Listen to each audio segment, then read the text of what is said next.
Okay, so now we're going to talk about Impressionism and Faulkner, and to go on to talk about the link between visual art and the literary art that Faulkner was striving to achieve, the way he was innovating in a way that was very similar and parallel to the way that painters and other artists were trying to innovate.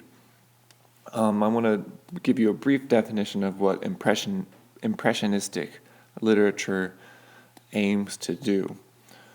And this is like all definitions, Nietzsche would say it's in flux, it's not permanent, there's no fixed, hard and fast truth. But this is one way to get the conversation started. One way to define impressionistic literature is to say that it's when an author centers a story or the attention of a story on the character's mental life, such as the character's impressions, feelings, sensations, and emotions.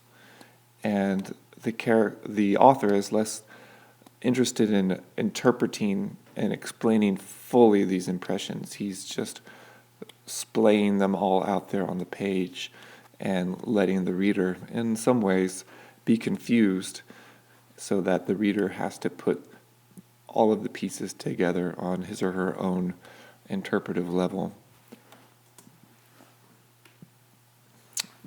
Now, it's going to be confusing a little bit to hear about both Impressionism and post-impressionism. And Faulkner is a little bit of both. And I don't care if you get the two terms mixed up so much. But post-impressionism is comprised of some artistic innovations that continue to explore nonlinear modes of expression. And this post-impressionistic movement was highly influential to Faulkner. We know a few autobiographical facts about Faulkner. We know that he spent time in New Orleans and later in Paris hanging out with quote-unquote bohemians, and this would be a word to describe the forward-thinking artists of that day and age who got together and hung out in places like Paris, New Orleans, painters, writers, musicians. And in recurring discussions with these people that Faulkner was hanging out with, he is reported to have said that plot is passé, or that plot is dead, in a way that Nietzsche said God is dead. And Faulkner is saying he's not interested in creating plots the way that novelists had formerly created plots. He, in fact, began to object to the linear plot, a plot that starts in the beginning, has a middle and end, a plot that follows the story arc neatly, the way that we've discussed it. He's not looking to create a plot that moves from complication along a neat line of rising action and falling action and to a conclusive resolution. He wants to twist all of this around because I believe it's not the way that reality works. Along with other writers of the time, Faulkner thought that a design so neat could not embody the fragmentation and uncertainty of a world in which all stable things had become shadowy and paradoxical. Again, Faulkner is speaking out of the anxiety of the age, where all of these discoveries and all of these artistic and intellectual movements are pointing to how much humans don't know about the world, about reality. Very exciting and very fearful.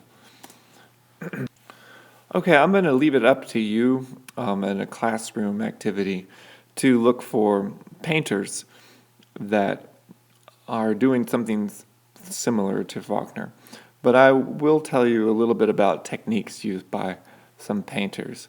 One painter encouraged the viewer to not just look at the accuracy of the physical interpretation or the physical rendering of an object, for example, a still life, a bowl of fruit, if you will. He's not trying to represent that bowl of fruit in a way that is photographic. He wants to attend to the subject matter in a way that reveals the inner essence rather than the replication of physical details. And so what you have is a slightly less neat way of painting, one that is focused more on creating shapes, looking for patterns, sticking with certain color patterns. If this painter were to paint landscapes, the background would come into prominence just as much as the foreground.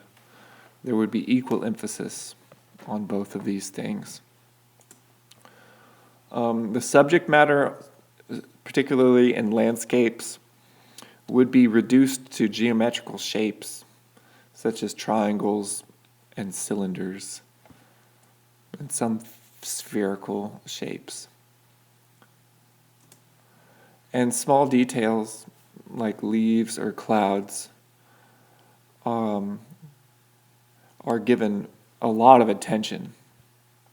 And other details that were once more privileged are sort of placed in the background or hidden deprivileged. So this is against the convention. For example, if you were to paint a house and a garden, usually the focus would be on the house and the garden's position around the house. But this particular painter would depict the house sort of hidden amongst the foliage, the leaves, all of these other things that one might not necessarily look at unless he or she looked at small things. So, if linear plots were outdated for Faulkner, these paintings showed him that art can be reorganized by repeating patterns, that things whole might be fragmented and faceted to achieve a new sort of order. And what became more important for Faulkner was pattern rather than plot.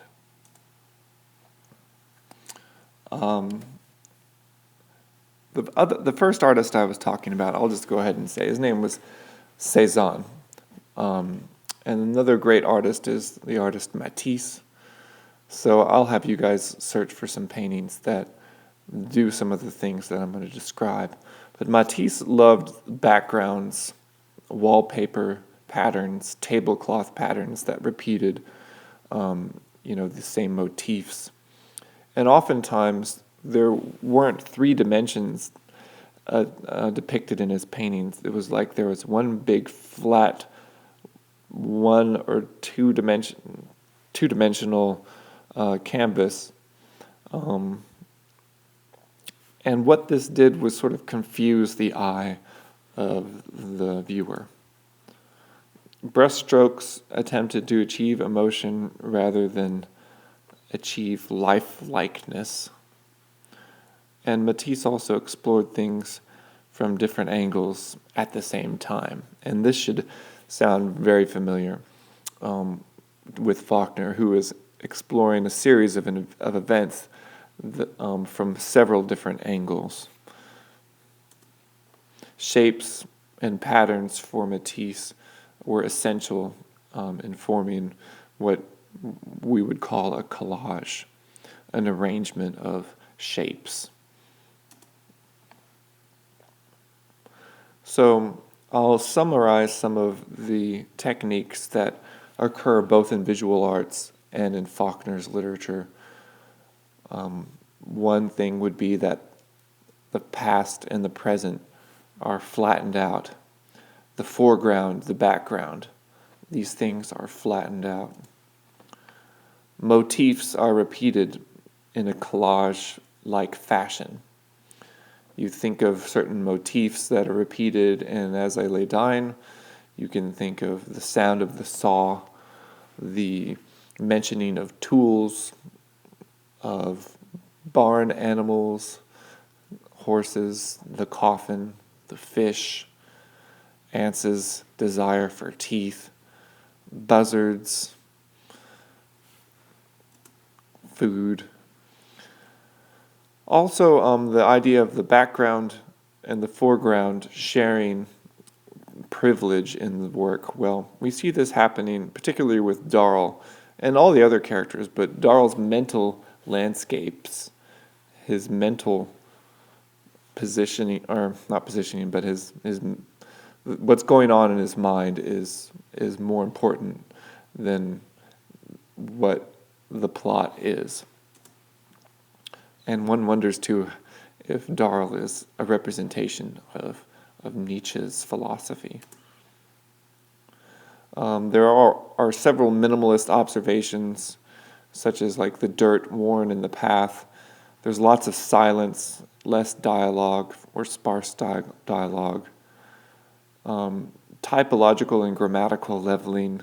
Faulkner isn't necessarily being grammatically formal with all of his long sentences, his pauses, his